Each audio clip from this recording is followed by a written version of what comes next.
I was here since 2011, 2010. 2010. You were also into drugs, Hard drugs, cocaine. cocaine, You were heroin. injecting everything. I don't inject, but I chase and I hit the rock. That is it. That's Who taught you that? it's a friend from France. But why are you all saying? So you were in France? No, he was in France, and we met in Ghana at the port of Benin. Okay. And we started with, the ganja oil. Ganja oil. Yeah, you rub it on a cigarette. Ashes. Yeah. And so gradually he came out with the brown sugar. He came out with the brown sugar. Yeah. There I tasted and I see that. Okay. When you take drugs, how do you feel? Because sometimes I don't know. How is it like? Can you compare it to something that I can relate to? Your drug life. Like when you take it, like how do you feel? The speed up is the number one. Speed up, as in It what? gives you intelligence. Any movement you want to make, you don't look back. Okay, so it means that when you take it, and you want to get to Nsawam in 5 minutes. I can start walking to someone. I don't look for trotro. Even trotro or papa is when you don't care. I don't have the means, so I must get to the Nsawam. Probably I came to also here to get some money to get to the ghetto, and the ghetto is in Nsawam. And here to no trotro. There is this question: why is it that those who are into drugs, they don't want to take their bath? A lot of them I've interviewed. There was one guy I met. He says for a whole year. It's the cold turkey. When you take your bath, what happens? Before you take the shower, then you are well cured. What is cured? Cure means you have your dosage. Then you can take your shower. After a drug addict take a shower and change up, then you know he had a good dosage. But if you don't have a good dosage, you don't shower. The cold is there, cold turkey. We call it cold turkey. You don't feel yourself, you're not at yourself. You see, feel like you are tired. How were you getting money to satisfy your drug addiction? Me, my way, I try to evangelize.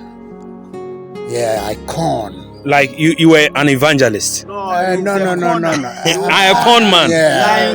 Okay. So let's assume you meet me. How may I help you? I have my bag behind me. Okay, so how may I help you? So you meet the guy. How may I help you? I'm traveling to Montessori. Okay. I'm a horticulturist, and I had to work over there to attend to, but I don't have the means. Please can they help me? So if I gather about 4 of you, I will have you're able to make my day. So you can get about 4 people and then more than. And the way you are neatly dressed. See a boa. That's a first structure to Sometimes you are holding a car key with a gallon. At the mall. Oh no, I like this part. Like you are holding a car key, and then with an empty gallon. Then what do you tell them? Picking the children to school, and then the vehicle just ran out of diesel, please. So I want to buy just 1 gallon. 1 gallon. If you are the mall there you can buy more gallons. And you get so you go and get the car keys. You go and buy. The car keys. They are around. If you need it, you get so it. You start shaking it. They know you are. They know you are a driver.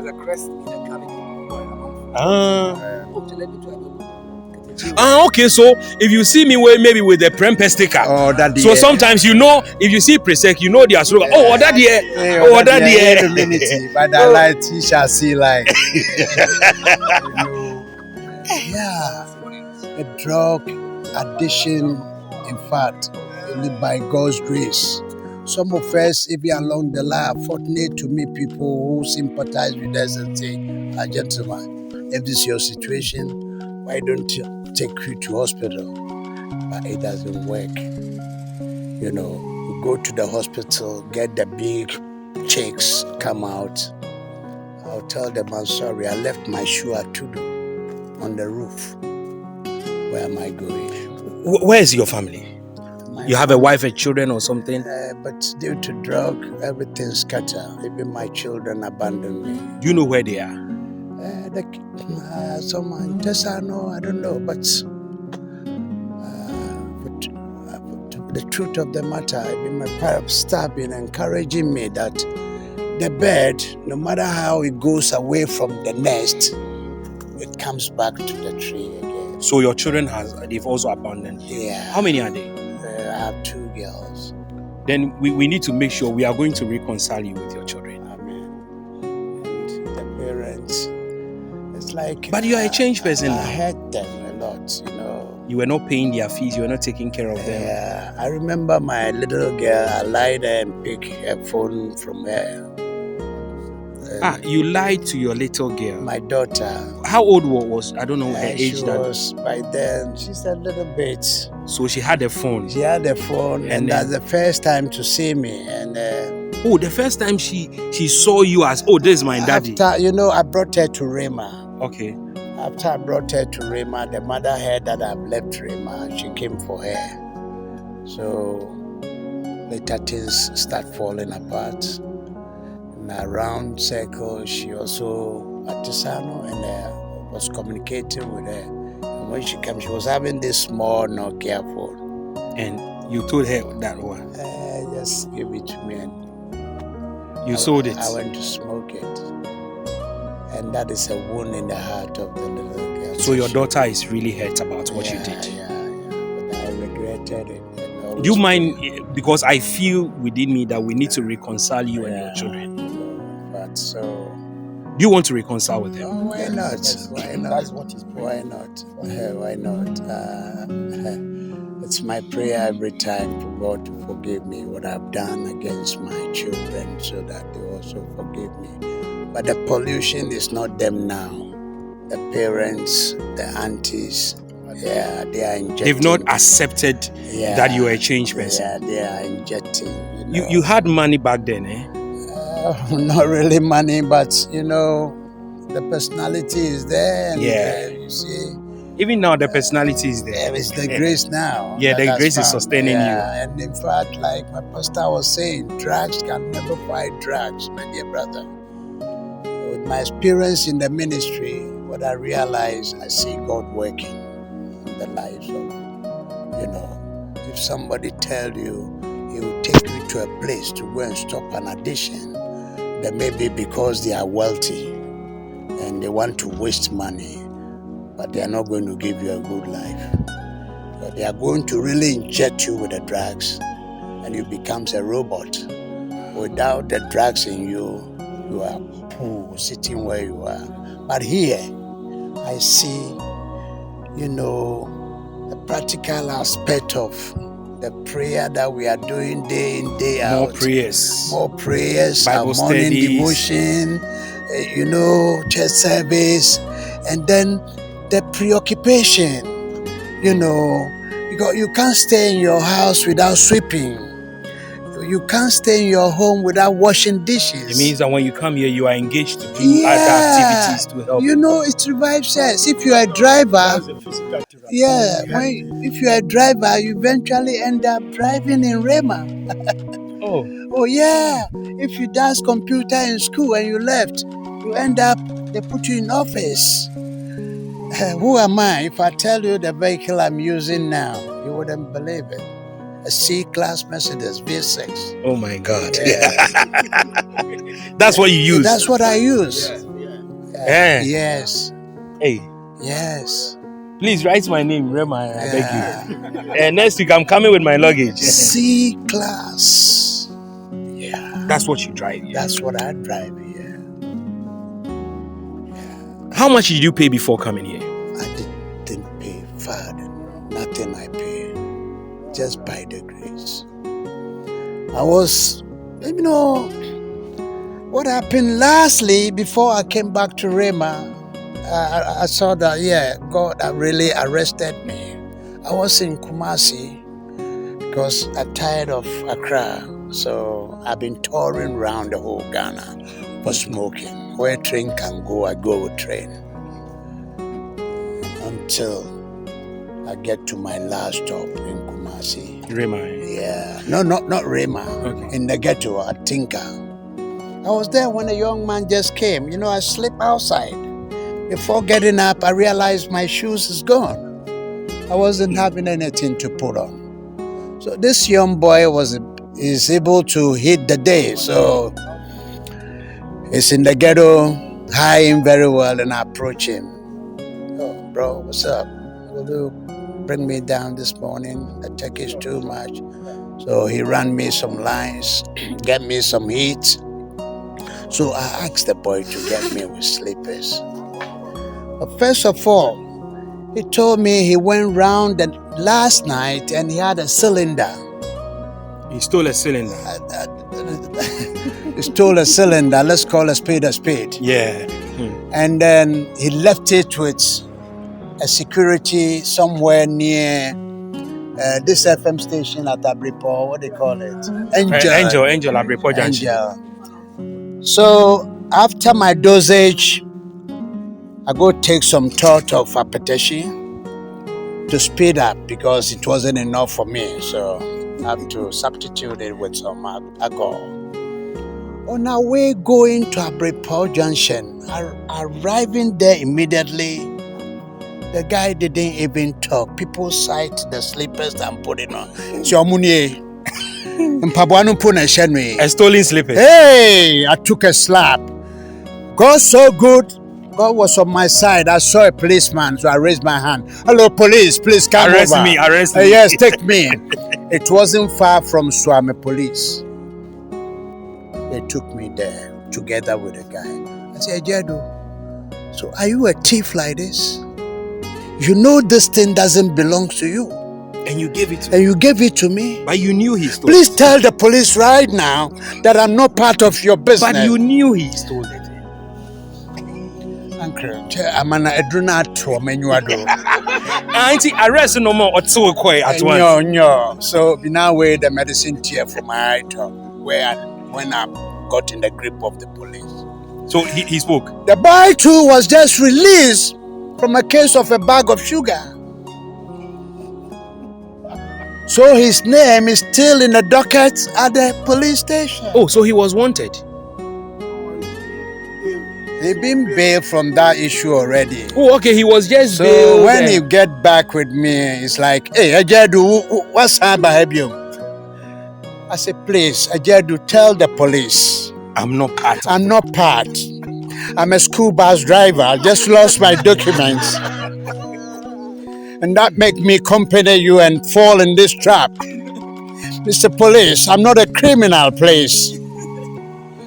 Yeah, I must be frank with you. Hey, Pascal Tamaklo, yeah, that's my name. I drive Happy Day International School, Tafon Shiaso. Were you driving that? Yeah, I was driving. A German lady owns that school.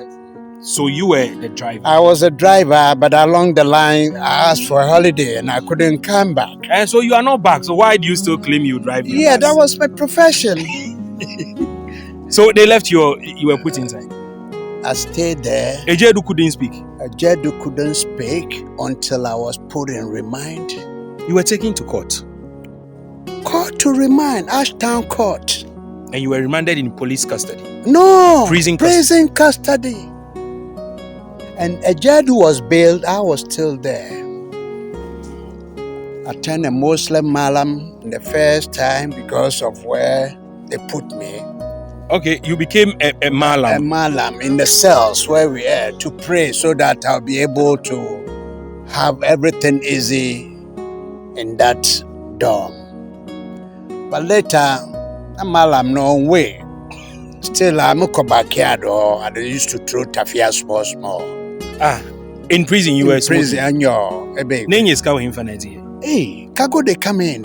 Cargo they come.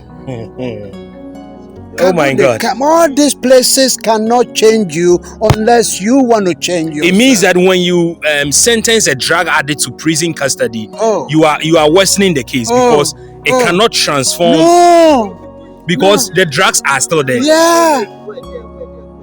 You know. So in fact, there I stopped. I could see that there are class of people I live in the dorm with.